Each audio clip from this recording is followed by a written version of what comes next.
If you had a 17% chance of winning a bet, would you take that chance? If it was only 17% to hit that ball over the water, would you bail out and hit it to the right, or would you take it over the water? If you had an 83% chance of something happening, would you bet all your money on that outcome?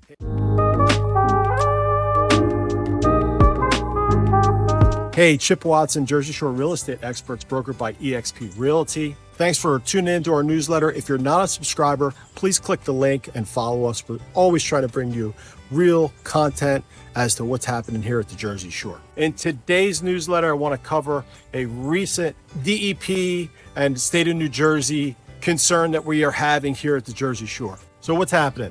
The DEP of New Jersey and the powers that be have recently come out to state that based upon some Rutgers study, they're estimating that we have a 17% probability of having a 5-foot sea level rise along our coast, which is going to be detrimental to all of our shore communities.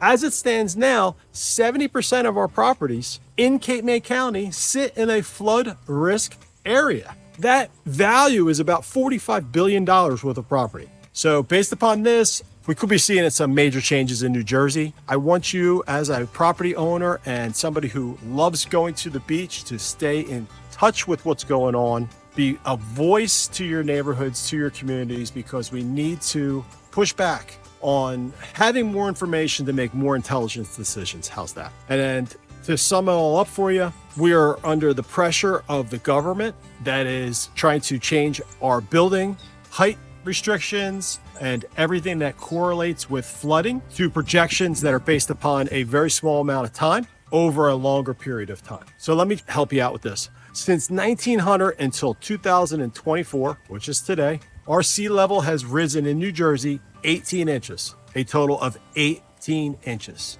The study states that we have a 17% chance of experiencing a 5-foot increase in sea level over the next 75 years. How did they arrive at this? They took a 19-year median average of temperatures, tidal movement, etc., and have come up with a determination that we could, by 17%, have 5-foot increase in sea level. So again, very difficult to understand how we're going to make rules and change everything that applies to logic based upon a projection or an assumption that only has a 17% probability of happening.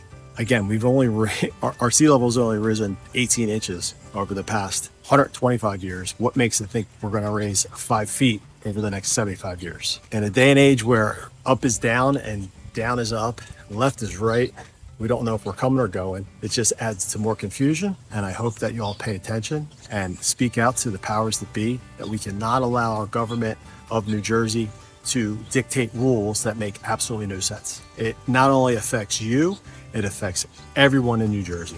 So I'd love to hear your comments. Look forward to bringing you more information on this. I'm going to click some links below to better help you understand what's happening and how you can stay in tune with what's going on here at the Jersey Shore. Take care. Something I want to point out regarding our flooding issues here at the shore and why we're so concerned about the islands becoming more and more flooded when it rains, or when we have high tides, or at the proposed sea level changes. So this cup here is going to represent our back bays. This is a representation of the back bay when it has been dredged. There's no silt, there's no dirt in the waterways. I've been coming to the shore for over 50 years. And every year they used to dredge the back bays. They used to remove all of the mud and silt that would get into the back bays, and they would get rid of the dredge spoils. We would have a wonderful year of crabbing, and it would remove all that. So this is going to be a representation, okay, of the back bays becoming full of mud. This is the back bay, but it's not full of mud. 16 ounces, 16-ounce cup. It's now half full with mud. Can this water fit in this cup now?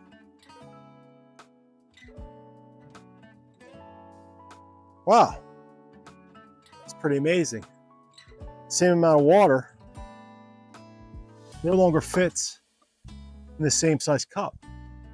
So next time you're looking at the back bay, particularly at low tide or even at high tide, there is mud, there are sand deposits, beaches that have never existed in our intercoastal waterways before. If the DEP wants to help in reducing our flood concerns on our islands, aside from the fact that we're always constantly worried about impervious coverage, drainage, outflow pipes, etc., then why not make our back bays be able to hold more water? If we were to dredge our back bays, would we not in turn be able to hold more water for when we have a high tide, when we have a full moon, when we have heavy rains? Makes sense to me. More of the waterways would be navigable. I've also shown, or I've attached the link that shows how they are, let's say, presenting ideas of saving our salt marshes by taking some of this material that's in our back bays, repurposing it back onto the land so that the land becomes more fruitful,